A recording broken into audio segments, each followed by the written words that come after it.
Hello and welcome to BMA Violet Hour. It's so good to see everyone here. I'm actually just waiting for a couple folks to file in. But yeah, so welcome to BMA Violet Hour. My name is Tracy Beal. I am the manager of public programs here at the Baltimore Museum of Art. I'm really delighted to see everybody here today. I'm going to give ourselves a couple minutes to let some more folks file in.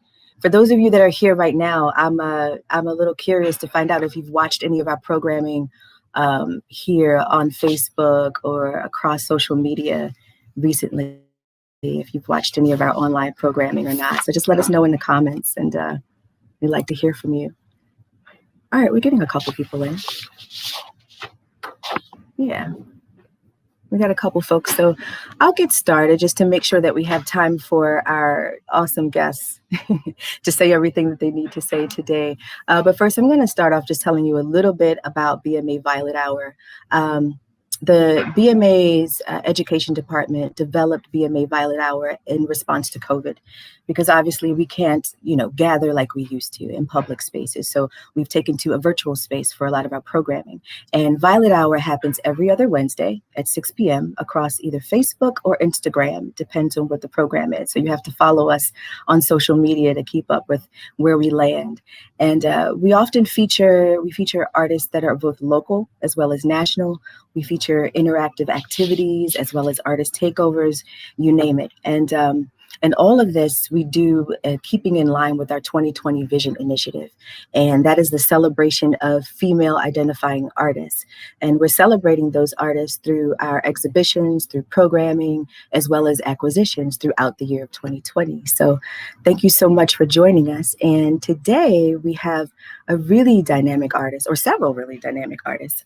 We've invited the founder of Black Femme Supremacy Film Festival, Nia Hampton, to join us today.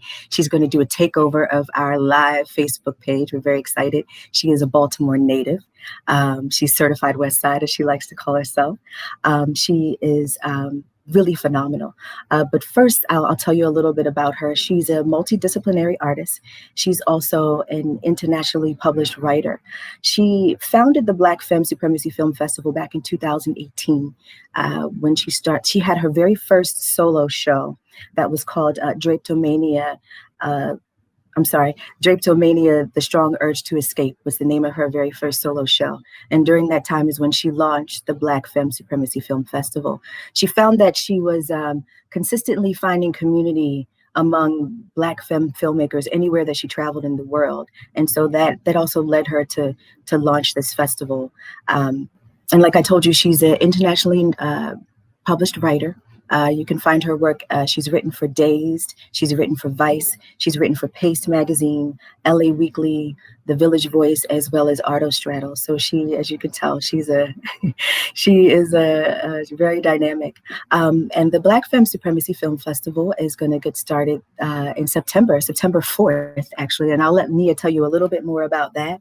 But essentially, the festival, it's a grassroots endeavor, and it's designed to bring together and connect Black femme filmmakers across the African diaspora through the medium of film. She created this platform because film and media is essentially dominated by the white male. And so she wanted to create a space that allowed those people that were on the margins, those people to come together and find their own community, and specifically a community for Black femme filmmakers.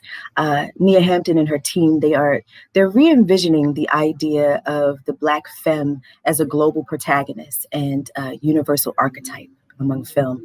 And Black femmes, I'm sorry, I'm trying to paraphrase some of the things that she was telling me about the festival, but one of the things that she recognized before she started this program was that Black femmes often had to choose between their Blackness and their queerness.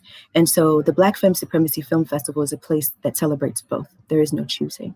And so I have a little, let's see, I'm going to play for you this animated feature that describes the film festival that was put together by Nia and her team. It's quite beautiful. So this will tell you a little bit more about the film festival, and then I'll bring Nia in to introduce her guests.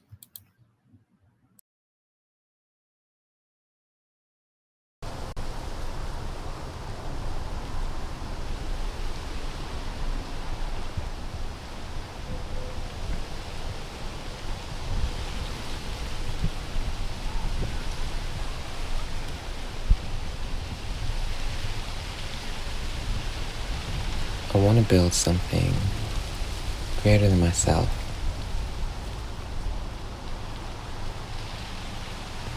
I will build something greater than myself.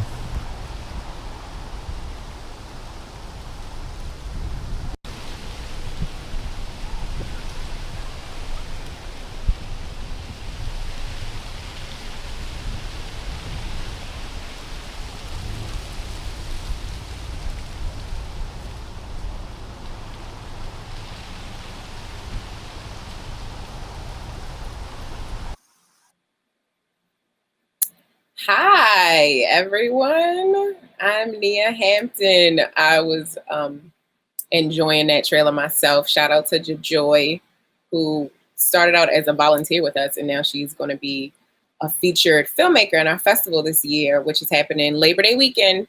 I'm so excited to see that with you all. That's kind of a few of the first times I've seen that trailer myself. That is the trailer for our festival, the 2020 Black Femme Supremacy Film Fest is coming to you next week 100% virtual, because not even Corona could stop us. If a Black femme is nothing, she is adaptable. So yeah, the theme is legacy, and I felt like that piece that JoJoy created really spoke to what we were trying to do this year when making our theme legacy. So in that same vein, I thought it was only fitting to bring in the filmmakers of Pier Kids, which is a really moving documentary about the life of queer Black youth who live off of the pier in New York. It's going to be our opening film. I'm really excited. Elegance Bratton is the director. Chester Algernal Gordon, sorry, Chester, I messed up your name. He's the producer, and Krystal LaBeija is a breakout star from the film, and they will be my guests today. So I'm going to read their bios. Bear with me, because I know you can see it in my glasses. Elegance began making films as a U.S. Marine after a decade spent homeless. Today, he holds a BS from Columbia University and an MFA from NYU Tisch Graduate Films. Walk For Me, his debut narrative short, is about Hannah, a young trans girl whose secret life is discovered by her mother at a gay ball. The film played in over 100 festivals worldwide, including winning Best Student Short at the New Hampshire Festival, Best LGBT Short at Ann Arbor Film Festival, Best LGBT Short Columbia's Film Festival, and Best Short at the Austin Gay and Lesbian Film Festival, amongst many other awards. His documentary feature, Pier Kids, follows 3 queer and trans homeless youth on NYC's iconic Christopher Street Pier to show the intricate ways queer people of color utilize public space to build chosen family.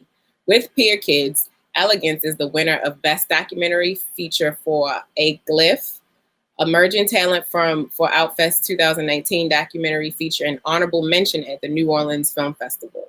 He is the executive producer / creator of Viceland's GLAAD-nominated and Cannes MIPCOM winning series, My House. The Inspection, his forthcoming feature narrative script, is supported by Tribeca All Access and Film Independent Fast Track and Producing Labs. He is one of IndieWire's 25 LGBT Faces to Watch and the winner of the Mayor Biggers Artist Fund Grant. Buck, his most recent short, had its world premiere at Sundance 2020. Chester Algernal Gordon, producer and costume designer.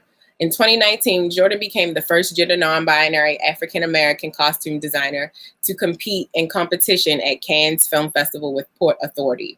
In the last 4 years, they've produced a fleet of acclaimed short films and a feature documentary called Pier Kids. Gordon was also a winner of the Tribeca Film Institute's 2019 TFI All Access Grant and TFI Pond 5 program. Gordon is a Film Independent 2019 Producing Lab and Fast Track Lab Fellow. Gordon's films have been official selections and won many awards in over 200 festivals combined, including Sundance, BFI, Outfest, New Orleans, Cleveland, Athens, Palm Springs, Black Star, and the American Black Film Festival, not my festival. They're also a producer for the MIPCOM 2018 winner, GLAAD-nominated documentary TV series My House on Viceland. Gordon's latest shorts, Buck and Ship, are Sundance Film Festival 2020 world premieres. And last but not least, Krystal LaBeija is a public figure who's made multiple appearances from BET to the Tamron Hall Show. She's a wife, activist, producer, performer, member of the Hall of Fame and first house of the ballroom culture, Royal House of LaBeija. Krystal is passionate about empowering the trans and gender nonconforming community, the media, and visual arts. Her life's work is to continue striving towards inspiring unity between mainstream society and the TGNC community. She intends to run for city council one day to make a difference. All right, so I believe coming up is a trailer of Pier Kids, which once again will be the 2020 Black Femme Supremacy Film Festival opener next Friday. 6 p.m. is the suggested schedule, and then we're going to have a Q&A right afterwards. So really excited. Let's get into this trailer.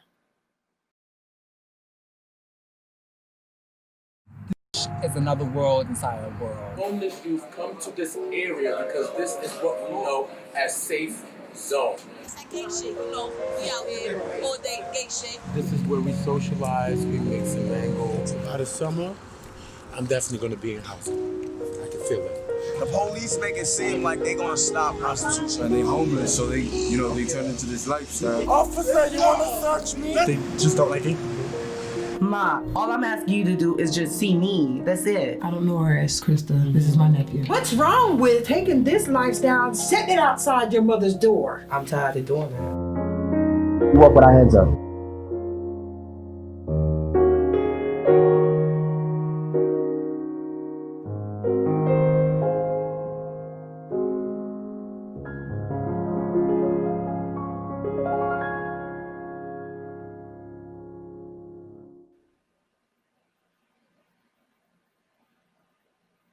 All right, now let's bring on our guests on this Violent Hour. Violet, not violent. Hey, So how is everyone doing? Are we all nervous or we're just chilling because this is normal now? just chillaxing. Yeah. Okay. So I'm going to get into questions and then we can kind of just bounce off of each other. And towards the end, I'll open it up for the audience. So Krystal, I'm going to start with you.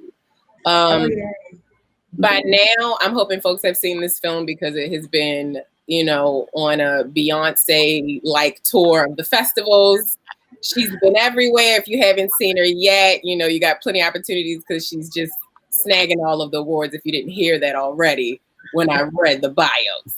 So I personally watched this, and the strongest parts for me were your relationships with your brothers, Krystal.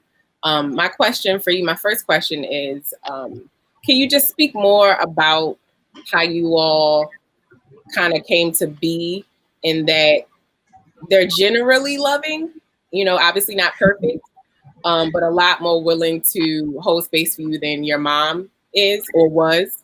And how did the filming or the final project affect your relationship, if at all? Okay, so great question. It didn't affect us in a bad way. I think them actually seeing me still interacting within entertainment or just in a positive manner for advocacy, making change, because I've competed in the Black History Bee since I was in 3rd grade. So they always knew that me standing up for what's right and empowering a community was something that I was passionate about. And so for them to actually see a project like this being done and them being asked their input, it just more so built the trust that I had in our relationship to be able to say, okay, I trust what you're going to say is going to be more educational, enlightening, and also honest. Because at the end of the day, I've never come from a fake place, and so I'm just happy that they were a part of it. And to this day, I see their kids. They've met my kids, and I actually have a birthday party to go to this weekend with my nephew, and my big brother's coming from Arizona, so we're still very close now. Well, that's beautiful. I know you kind of touched on in our meetings previous, the multitude of things that you do, because you are, I believe it's all around princess is the hashtag. What's the hashtag? Overall princess. Overall princess. Mm-hmm. My mistake. It's So okay. as an overall princess, can you tell us more about what that means and what you're getting to right now? Like, I know you're doing media, you have dreams of being in City Hall, like, I know you have some initiatives, so just kind of tell us about all the things that you're doing right now. Okay, so I just recently was promoted to overall princess to the House of LaBeija. So that just embodies pushing the legacy forward and supporting the members that we have. We are predominantly in New York City, but we do have members all over the world that are joining, but they may not have an official mother or father in their chapter. So being an overall position means that we kind of act as the glue to give them guidance to form a community in their country or said state, as well as we help them with production, because LaBeija is actually a production company as well. Okay. Our goal is to make sure we can support the ballroom community with carrying our own narratives. And so, you know, for us, by us in a sense. And so we kind of, you know, gearing that and being a part of that is like, I think was perfect when they adopted me into the position, because I have a little bit of background in that, and Elegance kind of started me on my way to fine tune that. So that was awesome too.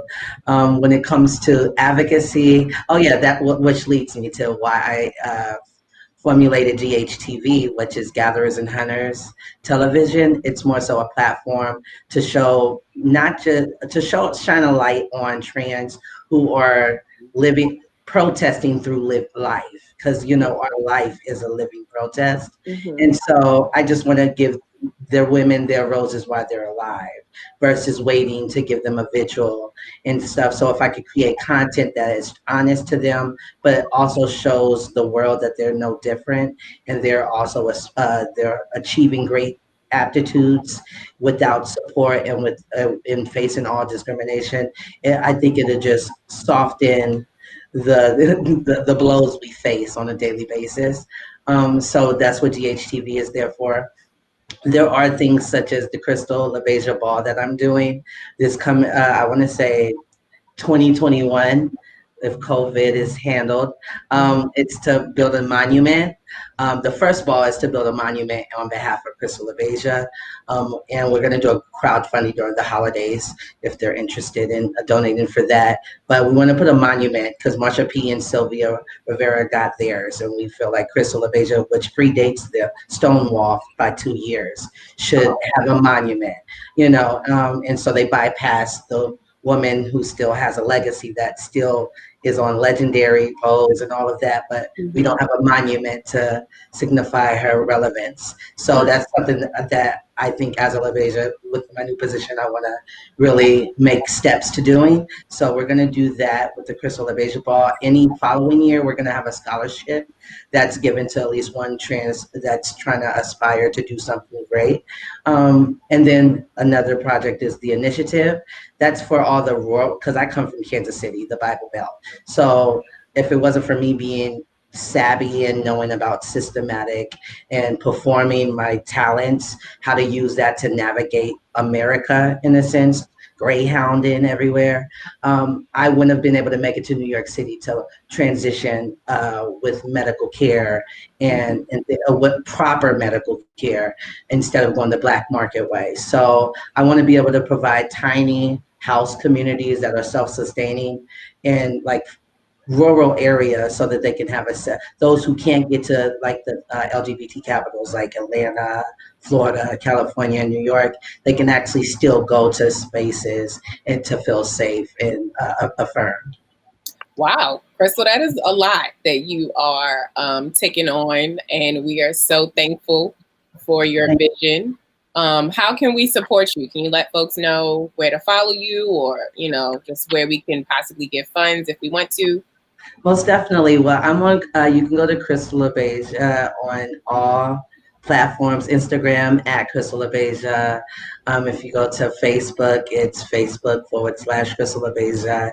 If you want to donate, you can go to paypal.me/Krystal LaBeija. On Venmo, it's at Krystal_LaBeija. Yeah, and yeah, right.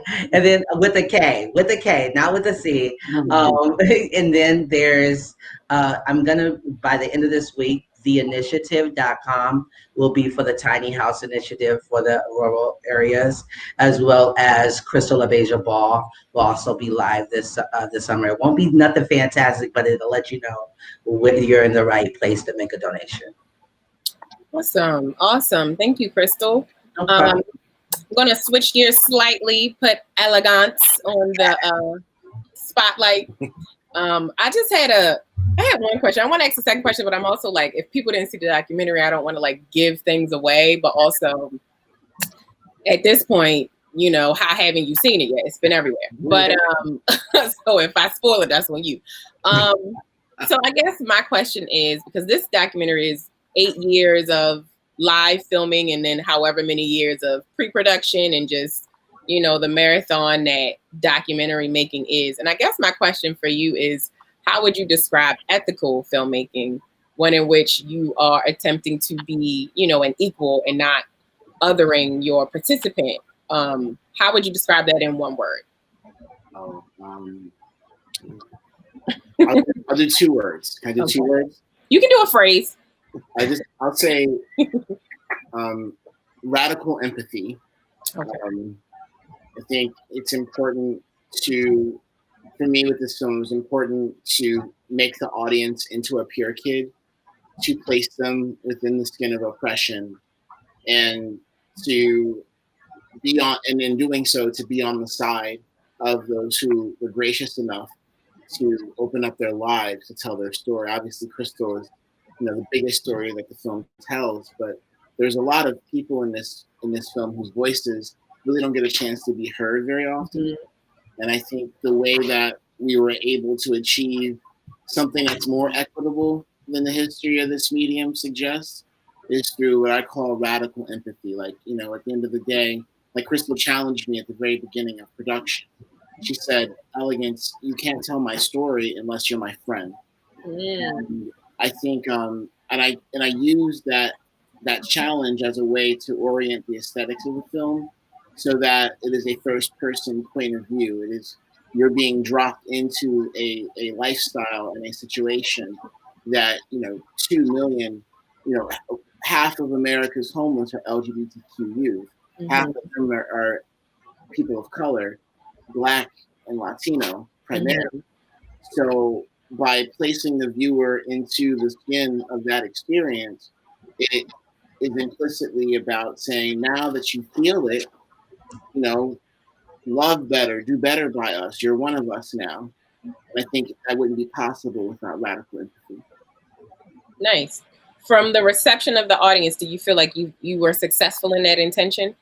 Yeah, at times. I mean, you know, the film festival world is a very PC kind of vibe, you know? Yeah. So I don't think people are going to express problematic points of view. I mean, occasionally it happens, you know. I've shown this film in academic settings where people will express, like, you know, for instance, I remember once I showed this at Columbia's Teachers College, you know, a place that is renowned for, you know, being very progressive and leftist in how it imagines the education. Columbia got some. That's not the conversation. You know, if you just scratch the surface. I had no idea when I went to school there, and now I'm watching all this stuff about conversion therapy and and slavery. It's a mess. They got a whole situation over there. But you know, at Columbia, it says in the school, and this woman asked me, "Are these kids on drugs?" And I was like, "Well, some of them might be, yeah." And she's like, "Well, don't you feel like if you don't? How can you trust what they say when they're high?" I'm like, "You're 20. What? How old are you? Like 25? Have you done drugs recently?" She's like, "Yes." And I'm like, "Where do you go to school?" She's like, "I go to Columbia." I'm like, "Well, there you go."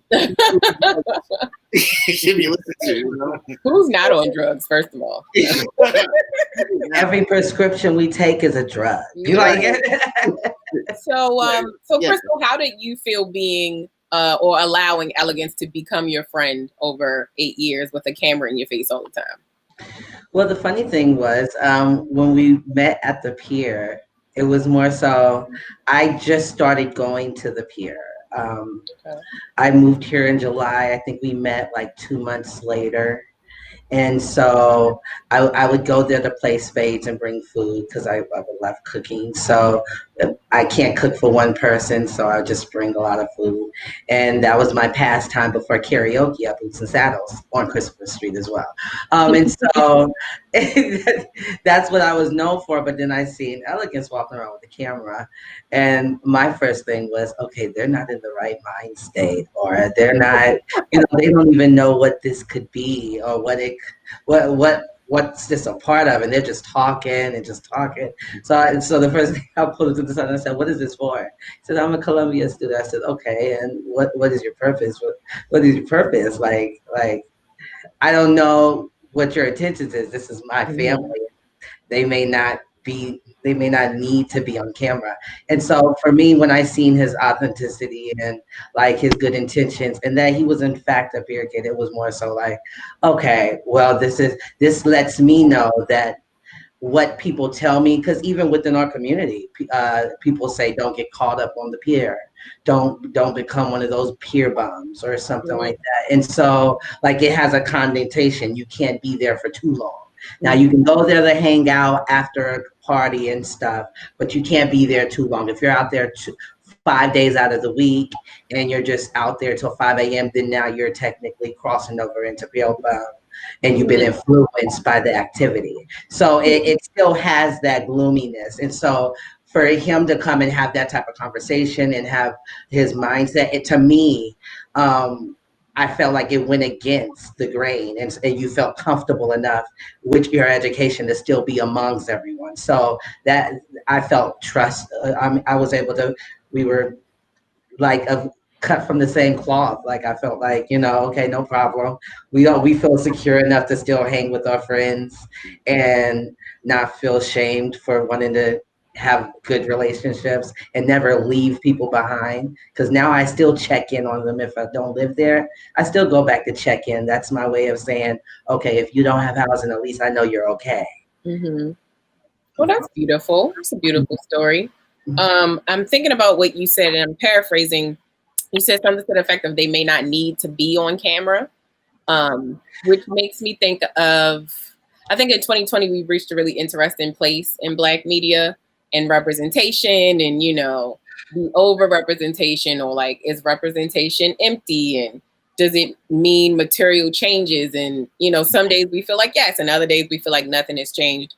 Chester, I'm going to direct this question to you as the accomplished media maker that you are. How do you feel this new era of like Black trans representation is affecting the culture for good or for bad? I think that it's affecting the culture in a lot of ways. I think that I'm really happy to see all of the social media hashtags of people caring about trans women dying now. I'm excited that trans women are able to raise money for houses and to help themselves get out of situations that they're in, and to help them do better in their lives. That, to be honest, it wasn't around, like there was no resources to do that at one point in time. Like this is, as it's happening, it's new. As like for trans women to see people put their photos everywhere, that's new. For a long time, like, they weren't allowed to go into get a slice of pizza without you wondering what's in between their legs, like what's their tea, like, or you treating them like they're a second-rate human being, trans, and that's not just white people, that's Black people too now, and I feel like, we're in an era now, since we're like, I don't think people are really holding people accountable. I mean, I think they're holding them a little bit more accountable, but I mean, in real life, I don't think we're really holding people accountable. But, we're doing it strategically for certain people, to benefit certain things. And I think that, in real life, if you care, like we did a Q&A with PayPal, and we told this woman at PayPal, if you care about Black trans women and Black queer youth, you would rally up your girlfriends in Georgetown, all 30 of them, and you would get them to, first of all, start giving their time to educate people, teach people how to read. You can go and teach somebody how to read. You can donate your time. If you don't want to donate your money, you can donate your resources to helping them. You can call your person at the governor and tell them to stop arresting them at night when they're trying to make money. Yeah. You can tell them, there's other things that you can do to not police them, to not harass them, to not make it uncomfortable for them. The media, that's like, like Laverne Cox, and there's people who are becoming famous actors and stuff now and getting nominations that hadn't happened before. Yeah. Which is also amazing. And Janet Mock. And, there's and trans women have always been here too, what's her name? That was the disco singer.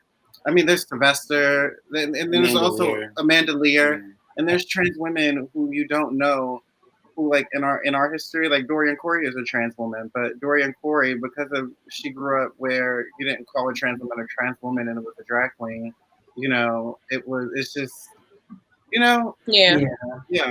But I do believe though that they're making it by normalizing them. Mm-hmm.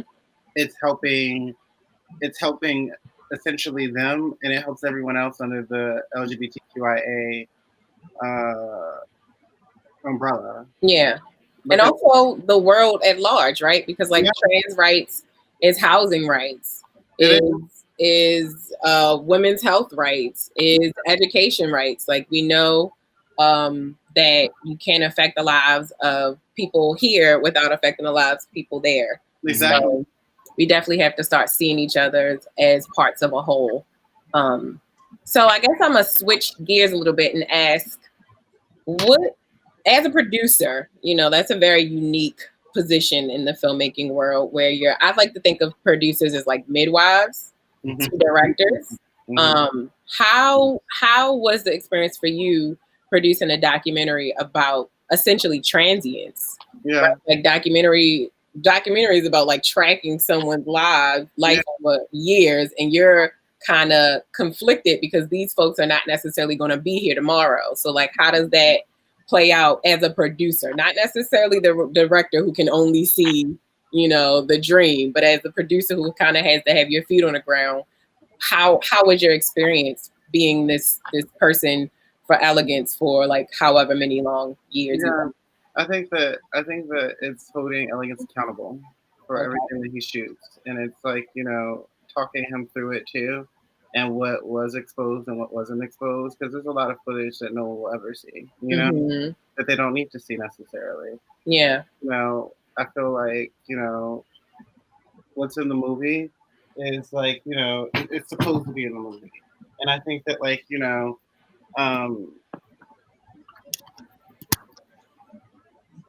keeping track of the story that was told. So like, we met Krystal here. They took trips together at certain points of time and trying to stay as true to their timeline in experiencing each other. Mm-hmm. One thing about life is no matter where you are in life, you're all living right now in this moment. So whatever you're experiencing, whenever Krystal's in front of me, we're experiencing this moment together. And whenever I'm talking to Krystal, we're experiencing this moment together. When she's not with me and we had to cut this movie, I was still experiencing Krystal is in the movie. It's like learning a person. Yeah. Like, she's in front of me, like it's like she's like right there. She's like, and there's so much, and Krystal can talk. Krystal can talk herself how she feels.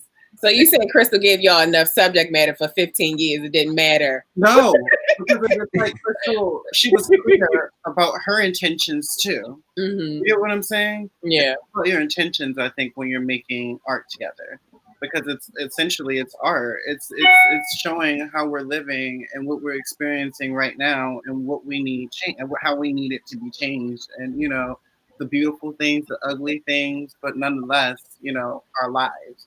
Yeah.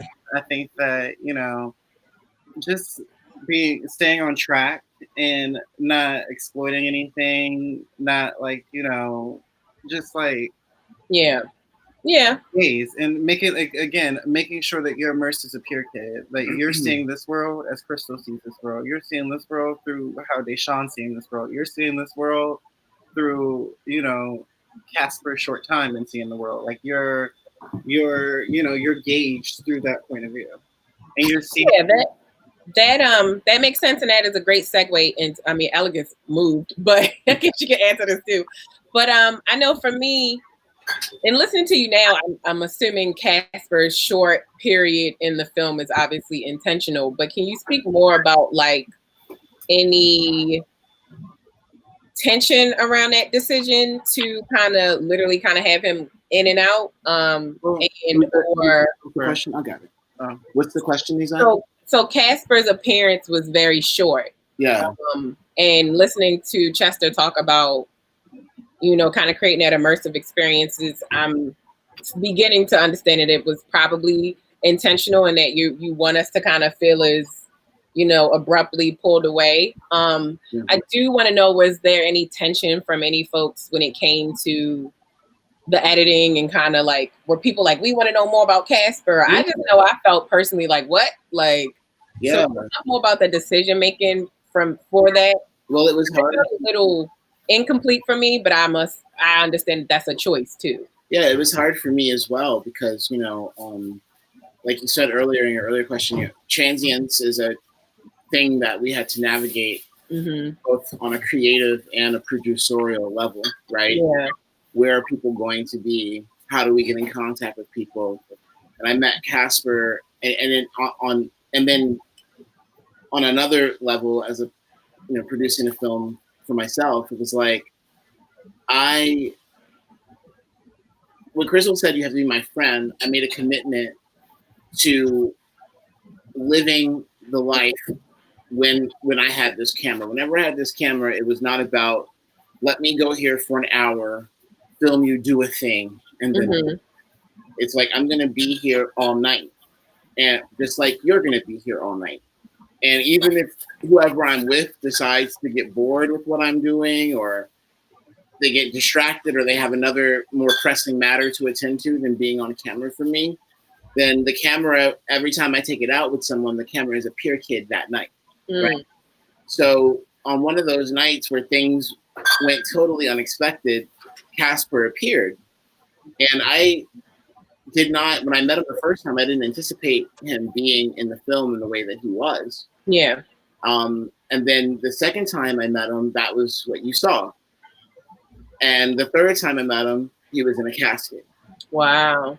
So, and for years I struggled with that in the movie. Like there was definitely a cut of this where I thought about not including Casper's story. Yeah. I felt like it was, you know, frustrating for the audience to meet someone and to lose someone. And then, you know, throughout my friendship with Krystal and Deshawn especially, you start to realize that in this lifestyle, a huge part of it is being at risk. What does it mean to be an at-risk youth? Having to grow up outside puts you at more risk than if you grow up inside. I mean, literally having the ability to like have a couch to sit on, right? Casper was going out to see his trans girlfriend at 2:00 in the morning, and he got hit twice by hit and run drivers. Wow. And the first one didn't kill him. He pushed himself up off the ground. It was the second one who didn't see him on the ground that took him out. Wow. And why was he in that situation in the first place, skateboarding across this huge highway? Because he was in love with a woman that in his Black Caribbean community, it was dangerous for him to love in the daylight at that time. He could only see her in that environment. Right.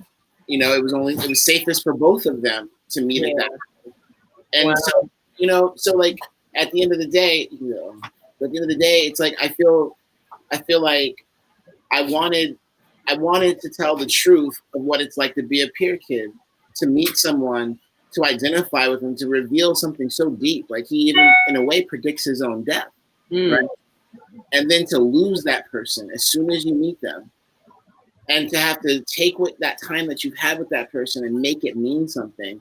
This is both the tragedy, the triumph, the strength, you know, the pain of living a life outside, of needing the outdoors to grow up. Wow. And I feel like when Casper says, sometimes I'd rather be dead, people need to know that there are young people out here under the age of 30, Black people, for whom life is so, just because you love a certain type of girl, now your life becomes immeasurably harder to live. People need to know that, and people need to love Casper and lose him, just like the kids in the Pier did. Wow. Well, yeah, that definitely answered a lot of questions I had. And I definitely, was like, huh? But it also makes sense. Everything you say makes a lot of sense. Yeah. We're going to open it up to questions from the audience. So if you have any questions, just type it in and it'll come in. Krystal, I know you had a question for me. Yes. So when I got an invite for the film festival, I said Black Femme Supremacy Film Festival. What captivated you to choose that name? Because you have a whole plethora of names that you can choose, but what made you sit and say, this is it, Black Femme Supremacy Film Festival? Well, originally this was a stunt. Like quite literally, it was performance art. I am a multimedia artist, and I had a show up, and my curator wanted like more weekend events. And as someone who has kind of cobbled together an informal film education through festivals, I got to understand what like a festival is and how it functions, and who it's for and who it's not for. And I have been traveling, and I got my Facebook feed looks like, the Criterion Collection or not, or what they won't have it be. So I'm literally like, let me just call some of my homegirls and say, do you want to screen some stuff on this day? And that'll be that. At the same time, the Maryland Film Festival, which I had been volunteering with for a long time, had interviewed me for like volunteer coordinator, stuff like that. And I just know I got this position and I don't get it. And I charge it up to racism, because it always is, especially in Baltimore City.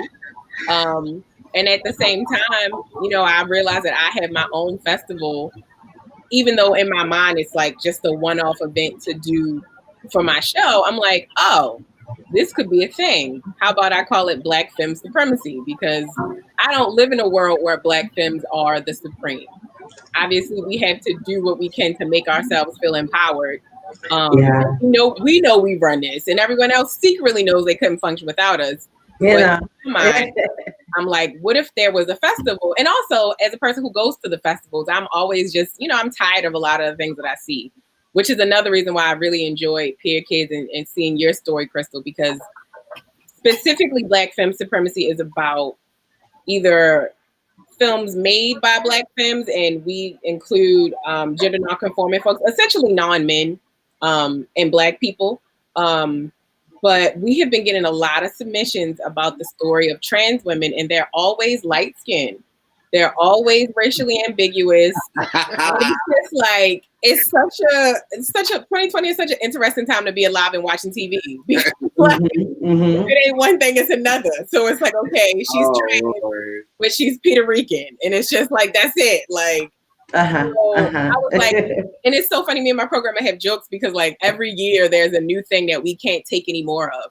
Like the first year, we was like, okay, we done seen every naturey Black girl in the woods, Oshun film that we can stomach. We can't do it anymore. Like, we love y'all, but we just can't screen this anymore. This year, the cap is I cannot do any more. For lack of a better term, I'm gonna call them tragic mulatto trans stories. And these are stories where you have racially ambiguous trans women crying about, the lack of love, which is valid, but it gets a little victim blamingly. It gets a little like, what are we like? We know this. We know we have seen you all be beaten. We've seen you all in pain. What else can you tell us? Because we've moved past the need to understand that trans women are not loved. We get that. So the fact that you can see that in Law and Order. Like the fact that when you see trans women, they are always racially ambiguous, which to me is just like, what? Like the femmes in my life are dark. The femmes in my life are not passing, So I'm just like, fed up with that.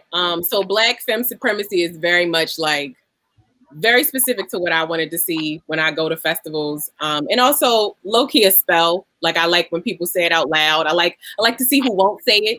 Some people will say BFS or Black Femmes, like, you know, that's supremacy. Black Femme Supremacy. You know, I like to see it in print on billboards and signs. So, you know, it's just my little baby that other people really liked, and I'm glad people like, and we just try to make it something. So every year is different so far. This is the first year to be virtual. So here we are. Right. But yeah. Do we have any questions from the audience?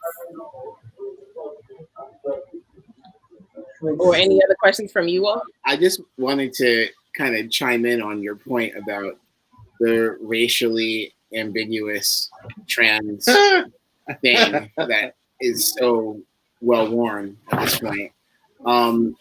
I think that very often it's all about the game. Like one of the goals with this film was, what is that in the background? I'm sorry, what? I hear somebody yelling. But no, like one of my goals with this film was to look at myself not as a filmmaker, but as a rapper with a camera. You know, when this movie got started, we were in that mixtape moment. It was like kind of end of the mixtape era of hip hop. You know, Drake, Wayne, and everybody was still releasing like, you know, hit albums that were mixtapes. And the reason I wanted to do that was because I was just adamant on trying to make a film that felt like it was for Black people, like a documentary that was for Black people. And I think one of the reasons why you see so many racially ambiguous people in general telling the African American story or the African diaspora story, but it seems like when they're African though, they're really dark. You know, it's like that's a whole other thing. You know? Like, but I mean, we're all beautiful. All shades are beautiful. But you know, but to say that, like, I think they're trying to. It's all about the white gaze, right? They see transness in the middle of something. So picking a racially ambiguous person as someone who's between Black and between white, and between male and between female and Puerto Rican, and you know, everything's just not quite identifiable. And it's funny how these tropes create themselves. Like, you know, there were not, like 50 years ago, there wasn't like a trope of transness on screen, you know? It's just funny how... I mean, I will say, I definitely watched Disclosure, which has definitely been making me think about things differently. But when when I think about it, in hindsight, Shanae and all of the Black men, but I think when it comes to that it's so weird to me that they're on different sides of the spectrum, right? Because like when they're dark skinned, they're a man in a dress. Right. When they're light skinned, they're a trans woman who usually is like at odds with the Black community, because you know Black people are more homophobic than any other race. But that's a whole other conversation. Right. We can have that conversation. It's not true. It's not true. But that is something that people want to push. For a myriad of reasons. But it also is a way for trans women to fit into heteronormativity. Heteronormative culture, right? Like because femininity is light and literally blonde and small and this and you know it looks like that, and masculinity is dark and big and and that's why it's important. Even in my festival, I always had to find a way to, like, literally our programming shorts programs are defining femme and defining Black, because these things change. Right. These things are not what you were raised to think it was. Right. So we always want to be clear about that. And that's why for me it's important to see diversity and what a trans woman looks like. It's important to see that trans men exist.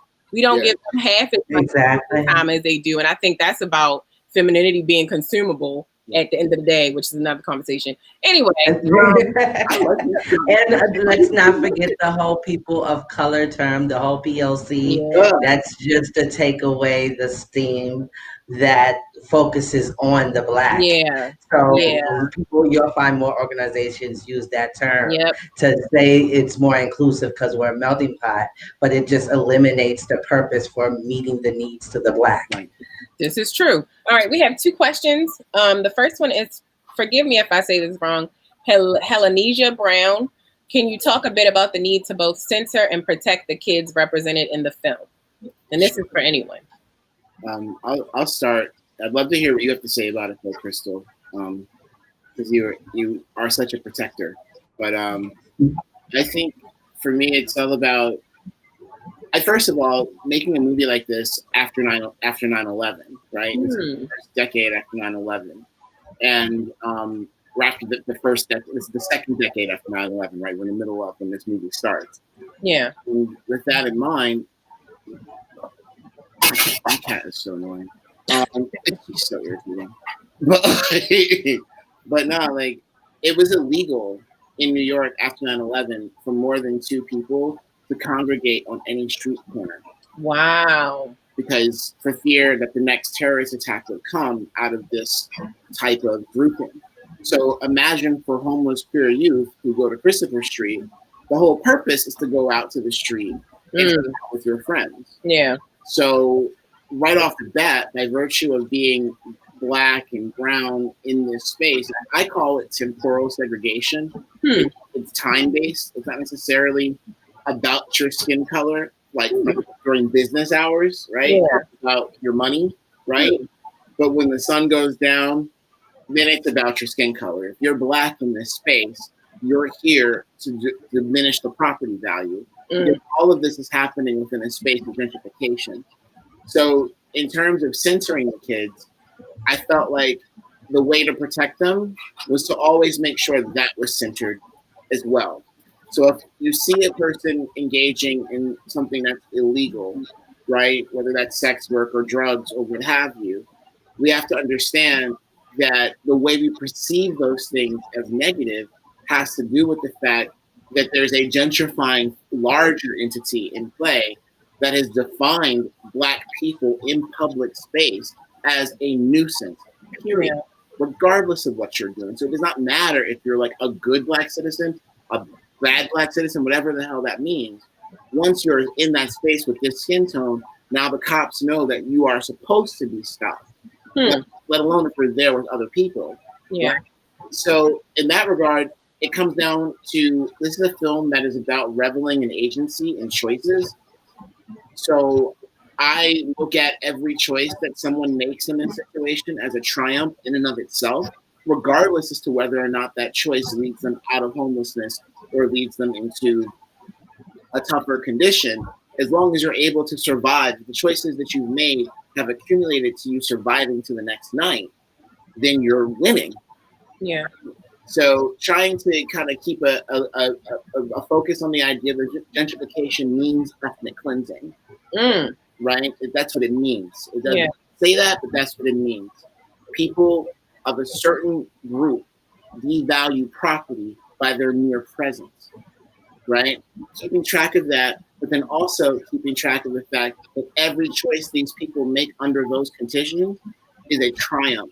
It is an inspiration. It is something that we can learn from in order how to make the world a better place. So that's how I conceptually try to do it. And then just on a practical level, is it okay if I film this? This feels awkward. Can I film this? Is it all right? Or if I'm too drawn to it to ask, coming back, Krystal will tell you, I will come back and be like, hey, I filmed this thing you did. Do you want it in here or not? Yeah. Simple as that, Krystal. Yeah, for me, it was what you said was so eloquently put. In a practical stance, I didn't want people caught unknowingly doing things that they wouldn't have wanted to be recorded, such as things that they probably displayed to me, or it told me that they feel shamed to let other people know that they do it. I would know that they wouldn't want the masses to see them doing it. So those things like self-guarding and saying, okay, not them, not them. They're cool peeps. And then kind of like just ushering in what is proper etiquette, because there was times where he went to the area that sex workers, or I would say, I hate saying sex workers or prostitutes, people who are participated in survival sex activities would be. And so I would be like, okay, so this is the process. This is what you're going to be observing. This portion you don't need to record, because then that does more harm then good. But I do understand the activity, the environment, the atmosphere is something that you just want to observe. But when it gets to this segment of the interaction, I don't think anyone would feel comfortable with that, because then it does more harm to their livelihoods. Well, Okay. I want to add one more little anecdote because it's just funny. So what Krystal is describing is maybe like the first 2 years, give or take, because it's a community with a lot of trauma. So people can like you, but still not trust you, and that kind of thing. So after those 2 years, though, I was pretty much a known entity in the space. So, and some people were cool with it, and some people were not cool with it still. Even though I took 2 years and followed the rules and listened and asked questions and all of that, there were still some people who were like, well, I don't want you filming, right? But then there was another group of people who thought that I was working for Mona Scott Young in Love and Hip Hop. Oh, this is it, baby. So in terms of protecting the kids, they all thought I was with Mona Scott. They're like, hey, it's the guy from VH1. I'm like, who is VH1? So they would think that I would be looking for Love and Hip Hop stuff. So they would pour drinks with each other, out. I'm like, I'm not here to do that. That's not what my. One time I was walking up and down Christopher Street, because that's really what the film is. It's just a recording of all the walks that we did outside of the trips that we took. Yeah. And I'm walking up and down, and this kid's like, I just hear it in the background as I'm walking. I have my whole little one-man band camera and boom and all the stuff, and he's like. Hey, it's the VH1 guy. Like, it's him? Oh, I want to show him something. And he tracks me down, right? He's like, hey, I can suck my own dick. And I was like, okay, good for you, right? And literally the same move. It was like a ninja. He grabs my camera lens, unzips his fly, pulls out his penis, and begins to fillet himself. Wow. The camera to record it. Wow. This is not in the movie. I should say it is in the movie so more people watch it, but it's not in the movie. But even that kind of stuff, being in this social media age, where people are, in the world star hip hop moment, right? Where the things that are that you would be ashamed of are often the things that get you the biggest. Yeah. So people are, I'm world star, I'm Mona Scott, I'm VH1, I'm Love and Hip Hop. So they're trying to do things that are exploitative because they're in a media culture where they only see themselves on TV this way. All right, well, look, we're going to have to put a pin in this because this is only an hour, but I will say that after the premiere next Friday for the Black Femme Supremacy Film Festival, we will have a Q&A with my good friend, Amani Castillo, who is also an activist and a trans woman. So I'm really excited to see what you and her have to talk about, Krystal, as well as you and Elegance and everyone else. And hopefully maybe some other folks who are involved. I don't know who we can get, but I think we can fit 10 people. Ray, we can't get to your question, but it's a great question. So hopefully we'll see you next Friday. And you can ask that same question next week, because we're literally doing the same thing again next week at my festival. Tickets go on sale tomorrow. BFSFilmFest.com on all social media. And donate money to this film festival. Yeah, you can certainly donate and get your tax refund. We need more spaces for trans folks and queer folks to talk about ideas. And, to see each other's work and to share experiences with each other. So this is a safe space, and you should donate to this safe space. Yes. Yes. And to Krystal too. And to Krystal. Yes. And to all the things that we're doing. And all the things we're doing. You should support Black stories and Black work. That part. I don't know what's next. Does someone hop on at 7:01? Okay, here we go. Thank you so much. Thank you, everybody. Y'all were absolutely fabulous. I'm gonna close things out. I'll take you guys off the screen for a minute, but I just need you to hold tight where you are. Okay. And I'll just close things out. This was a fabulous talk. Thank you so much. So good. Thank you for having us. Thank you. Absolutely. All right, so thank you so much for joining us for BMA Violet Hour. I believe this is our 6th edition of the BMA Violet Hour. You can join us again on September 9th. We have Rosa Chang. She is going to do an interactive Instagram takeover where she's going to explain to us the world of natural dyes. And I think she's actually going to show us how to actually work with natural dyes as well. I want to thank Nia Hampton for hosting tonight's program and doing this takeover. I want to thank Chester and Elegance and Krystal. You guys were absolutely amazing. And so until next time, we will see you soon.